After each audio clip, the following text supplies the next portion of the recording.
DJ and PK, we're joined now by Ben Parker, publisher of Rivals Cardinal Sports Report, covering the Stanford Cardinal.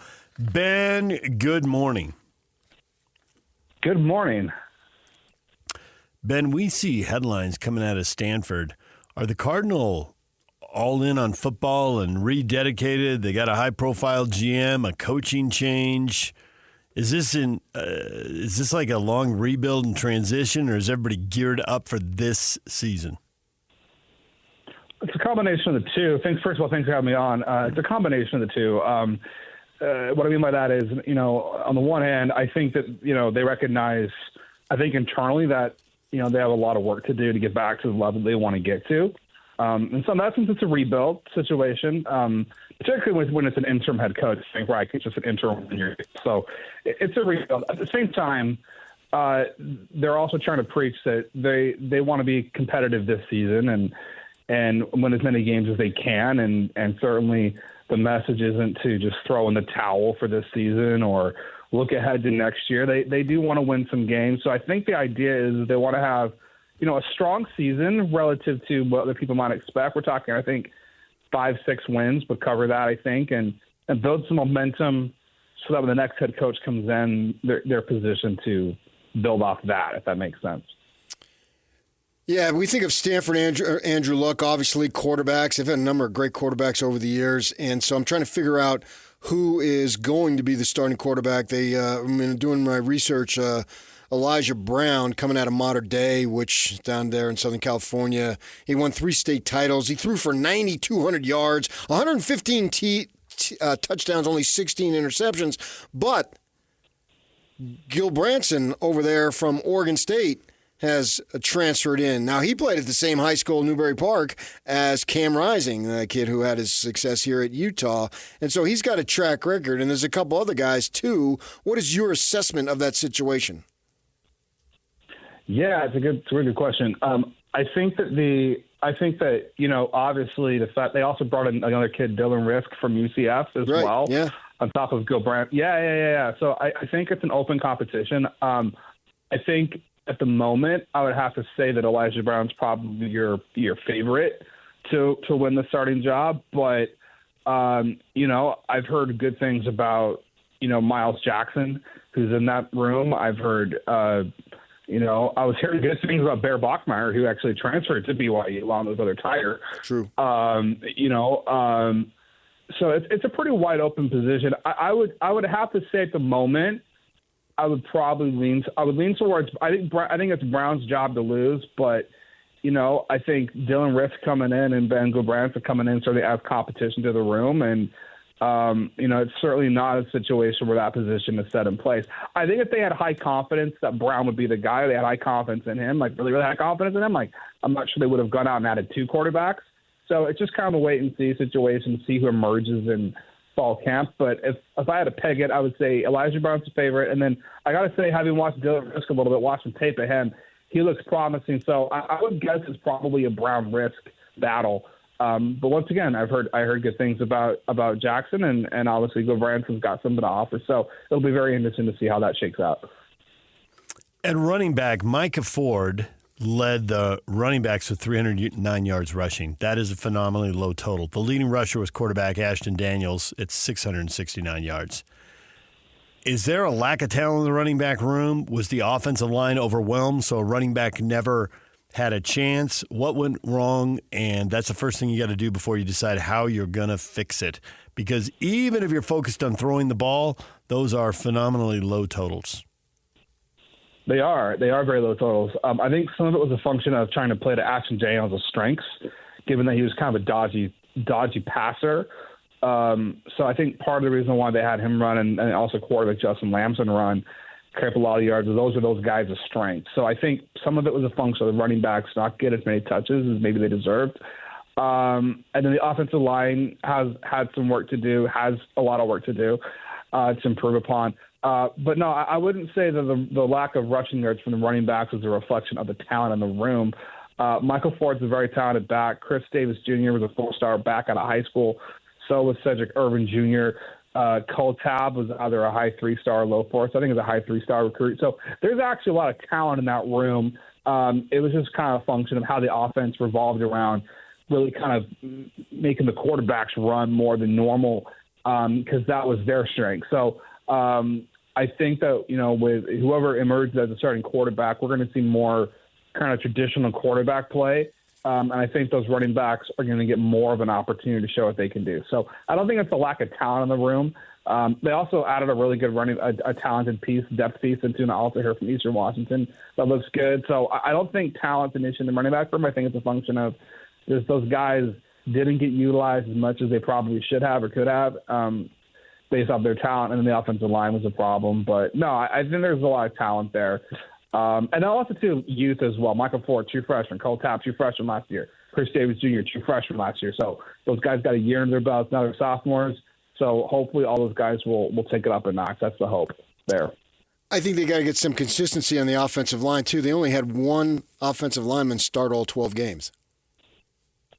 Yeah, I mean, that's a huge problem. I mean, and they still got to figure a lot out in the offensive line. They've already seen Nicky Prongos from UCLA.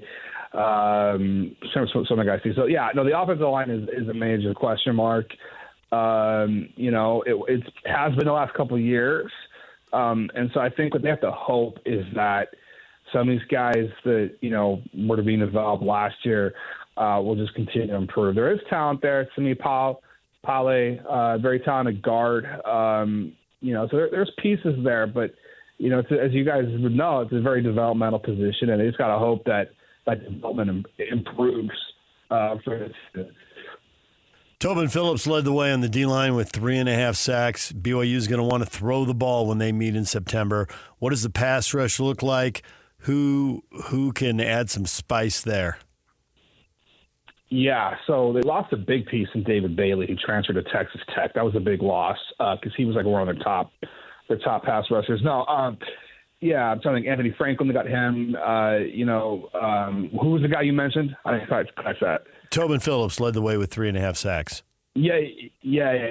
He's gone. I'm trying to think. RJ, the edge rushes are interesting. RJ Cooper on the edge. Not Tavita Pritchett, that's a former quarterback.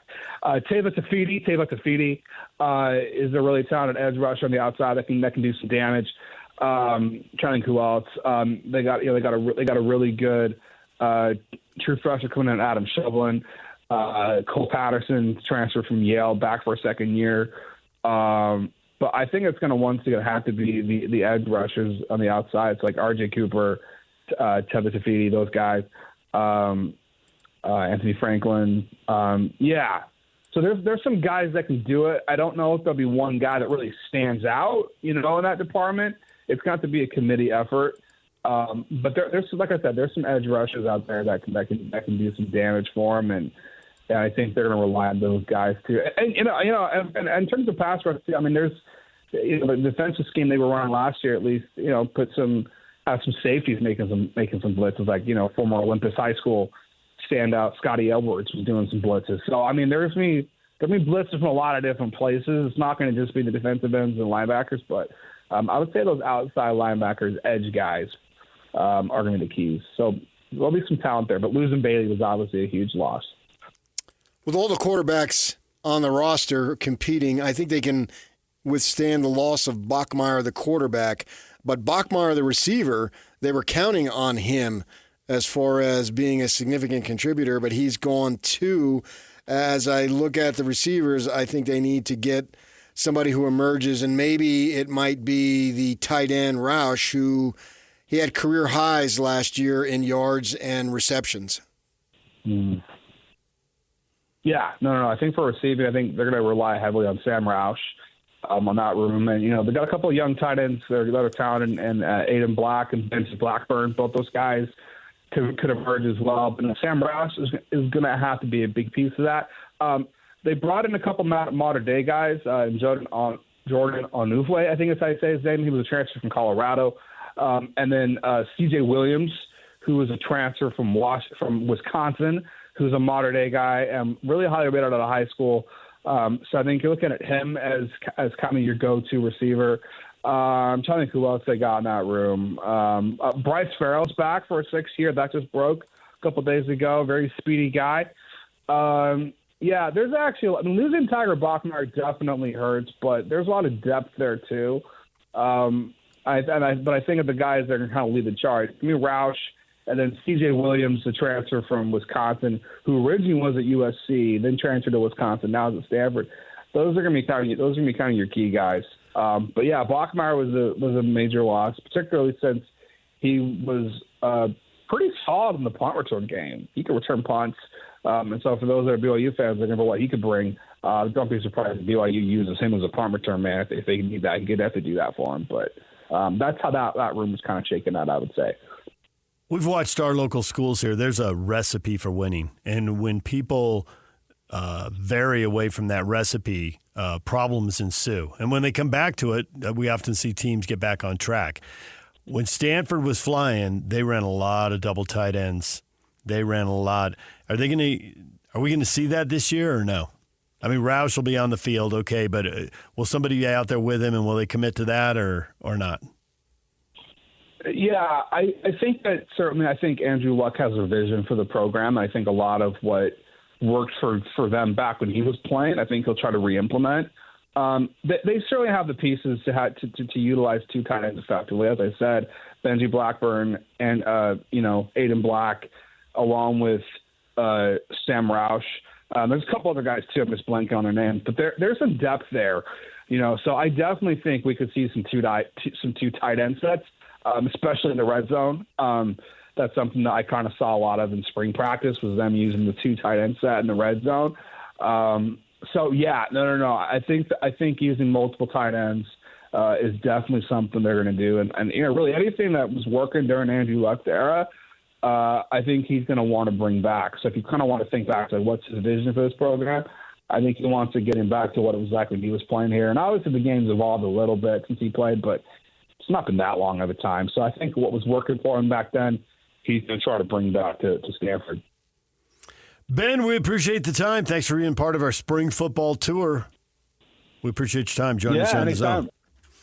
Ben Parker, publisher, Rivals, Cardinal Sports Report, covering the Stanford Cardinal, who have a major rebuilding job in front of them. It's crazy, man. This is unheard of. I was trying to think of that. We have situations where coaches get fired or they take another job late. So you have an interim coach who's on staff and he finishes out the season, whatever it might be. But this one, bringing in Reich, who obviously has a relationship with Luck going to their NFL days, to have it be where he's only going to coach one season, and Andrew Luck is there all the time. He's literally at practice. We showed you a video of him. He was just doing handoffs in some drill. This is there was not a few years back. This general manager position didn't even exist, and now a lot of programs have it, but they don't have the power that Andrew Luck has. It's basically he's the owner of the football program. I don't know that he doesn't report right to the president. Forget the AD. And so they're going to go through this season and then make a hire, and they're in a concocted league that they don't belong in. They don't even have a permanent AD right now anyway. Right. Yeah, that's what I'm saying. And so this is unprecedented. My instinct says it's probably not going to work because they've had 4 3-9 seasons in a row. But I'm talking about, when I say not work, I'm talking about this season. Mm-hmm. I'm not talking about 5 years from now. Because we've seen Stanford, they might be the ultimate example of hot and cold. They've been really good. When David Shaw and Harbaugh got it going on and then passed the torch to Shaw, to go look it up, those first several years were awesome. Yeah. And then it ran its course. And now they're back down again, and we know go back, pick a time, there's also been times when they've been really down. That, for years I used to tell you about ASU when they'd put out stats in the conference. I'd always say, just look for them to be between 5th and 8th. Like everything, they were always there. They were mediocre in everything. Yeah. Not bad in anything. But they weren't really bad. They weren't bad in anything. No. But they weren't great in anything. And they go to bowl game or whatever, but never... not never, but rarely, occasionally at the top. Well, Stanford seems like it's the opposite. Either they're way at the bottom or they're way at the top. And I'm interested to see because, I still have an affinity for Stanford. I got to know Shaw a little bit. And obviously, there was a time I had an opportunity to spend several days on their campus for some other sport at the younger level. And so, anytime you were there, you felt like when I go to the Air Force Academy, I think, wow. It's a special place. Yeah. And when you go to Stanford, it's a special place. Different reasons, obviously. But they have an aura. Yeah. They got a vibe.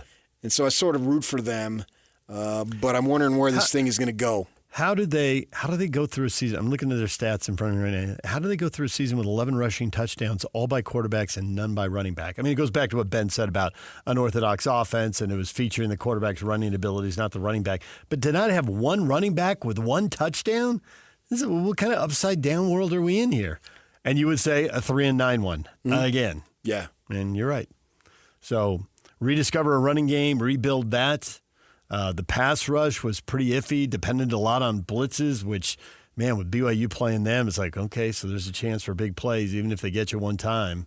It's the high risk. I'm predicting Cougar beats Cardinal. Yeah, I can see why you'd say that. All right, DJ and PK, it's 97.5, The Zone. We have a special guest in studio. This is awesome. It's like the good old days. I got donuts. You're the man, Scotty G. All right, stay with us right here on The Zone.